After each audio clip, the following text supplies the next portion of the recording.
देखो, ये बात तो लगभग तय है कि करणवीर मेहरा अब टॉप 2 के अंदर तो जाने वाले हैं, लेकिन उनकी एक आदत है जो शायद उनका विनर बनने का ख्वाब तोड़ सकती है। कौन सी आदत है? वो है उनका एटीट्यूड। आपको बताता हूं क्यों।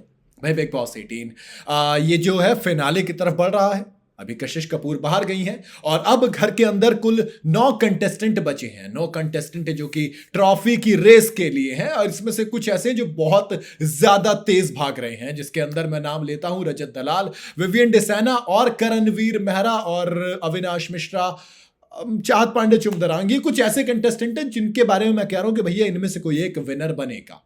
अब लेकिन सबसे ज्यादा चर्चा है वो है कि रजत, करण और विवियन, इन तीन में से सबके बारे में बात की जा रही है, और खासकर करण के बारे में, क्योंकि करण के बारे में तो ये भी कहा गया कि it's a Karanvir Mehra show. लेकिन अब ऐसा लग रहा है कि दोस्त, उनका एटीट्यूड जरा ऊपर चला गया इसी वजह से।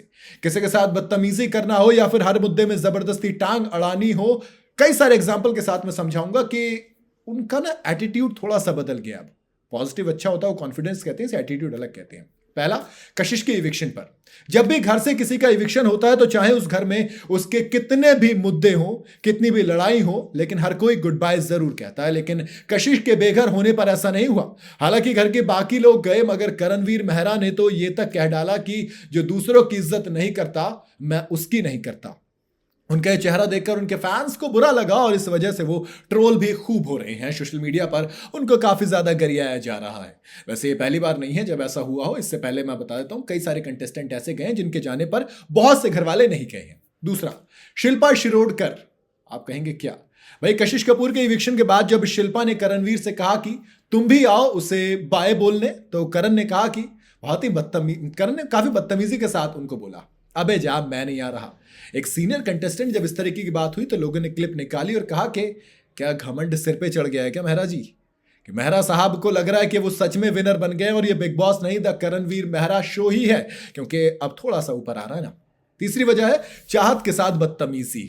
जी हाँ, करणवीर मेहरा ने चाहत पांडे को भी नहीं बख्शा है। करण ने चाहत को एक बार नहीं बल्कि कई बार भला बुरा कहा। उनके वो बॉयफ्रेंड वाली चीज को लेकर या फिर कैरेक्टर वाले सवाल को लेकर खूब आड़े टेढ़े हाथों लिया। प्रोमो भी आया, एक क्लिप वायरल हुई जिसके अंदर चाहत पांडे कप वप फेंक रही हैं और कह रहे हैं कि आप बस करो करणवीर मेहरा। लेकिन करण कहाँ मानने वाले होते हैं। करण, उनको लगता है कि इस चीज से मैं दिख रहा हूं तो फिर दिखते रहिए, कुछ भी कीजिए।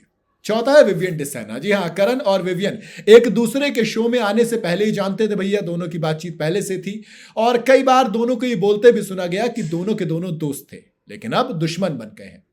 हालांकि विवियन का बिहेवियर करण की तरफ मुझे रूड नजर नहीं आता। वो कहीं ना कहीं एक सॉफ्ट कॉर्नर रखते हैं, लेकिन करणवीर मेहरा कभी भी विवियन को नीचा दिखाने का मौका नहीं छोड़ते। वो हर बार कोशिश करते हैं कि मैं विवियन पर वार करूं, उनका इस्तेमाल करूं, और वो सोचते हैं कि विवियन लाडला होगा। दोस्त, अभी तो सब कुछ अपने हिसाब से चल रहा है। घर वाले के जो पेरेंट्स आ रहे हैं वो भी हमें तारीफ कर रहे हैं, तो कहीं ना कहीं तगड़ी बात है।